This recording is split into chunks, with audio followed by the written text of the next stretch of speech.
In 2016, I thought that the Never Trump movement was, well, overdoing it. That yes, Donald Trump was unlike anyone who had run or been elected president before, but there was no way he was going to do some of the more extreme things that his loudest detractors insisted he would. Then he became president, and I spent the next 4 years covering Trump doing things, instituting the Muslim ban, weaponizing the Justice Department, contesting the 2020 election, including the January 6, 2021 riot at the US Capitol, that were even more extreme than his critics had imagined. And I realized in the process how wrong I'd been, how badly I had underestimated just how far Trump was willing to go to use the power of the presidency for his own personal purposes. All of which brings me to Liz Cheney and something she said during a recent interview with the Today Show promoting her new book. Asked whether Trump might try to serve beyond 2 terms if he is elected in 2024, Cheney responded like this: "There's no question. Absolutely. He's already done it once. He's already attempted to seize power and he was stopped, thankfully, and for the good of the nation and the republic. But he said he will do it again.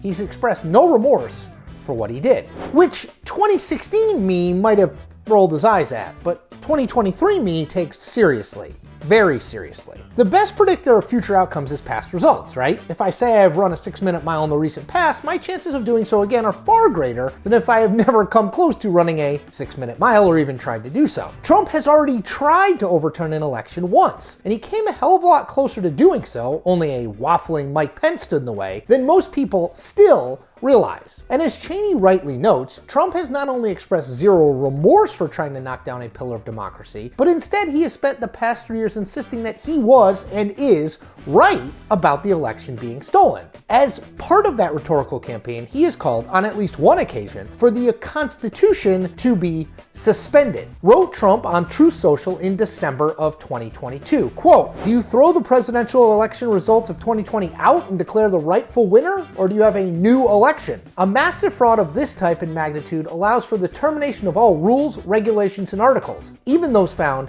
in the Constitution."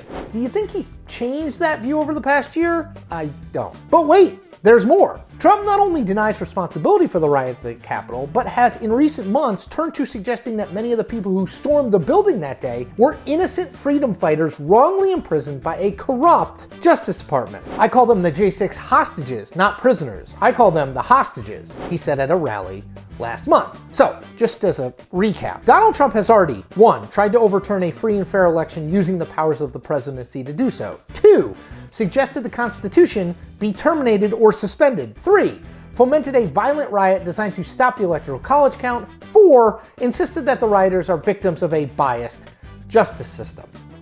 Then there's what Trump has said directly about serving more than 2 terms, which is, well, a lot. In 2018, Trump gave a closed-door speech at Mar-a-Lago to Republican donors in which he said this of Chinese President Xi Jinping, quote, "He's now president for life. President for life. No, he's great. And look, he was able to do that. I think it's great. Maybe we'll have to give that a shot someday." The next month, in a rally with Republican members of Congress, Trump said this: "We're cutting record numbers of regulations. We've cut more regulations in a year and a quarter than any administration, whether it's 4 years, 8 years, or in one case, 16 years. Should we go back to 16 years? Should we do that? Congressman, can we do that?" Now that joke caused quite a bit of controversy, to which Trump responded this way: "You know, the last time I jokingly said that the papers start saying he's got despotic tendencies. No, I'm not looking to do it unless you want to do it. That's okay."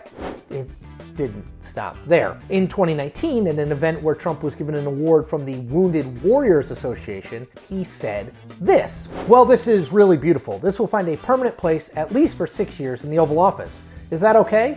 I was going to joke, General, and say at least for 10 or 14 years, but we would cause bedlam if I said that, so we'll say 6.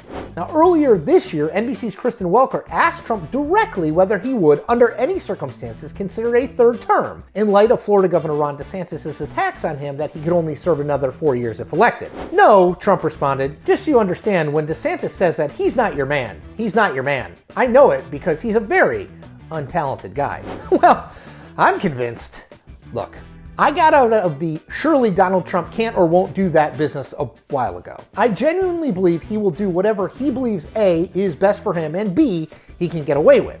If you're following the reporting on Trump's plans for a second term, it's become apparent that he is looking to pick up where he left off at the end of 2020, using all levers of the government to reward his friends and himself and punish his political enemies, and that there will be far less opposition to do that than he encountered in his first 4 years in office. So what? Liz Cheney isn't some crank whose Trump derangement syndrome is leading her to make wild claims. Trump himself has said and done plenty of things that would lead any rational person to conclude that he would, at the very least, look into how he could stay in office beyond 2028. At the very least.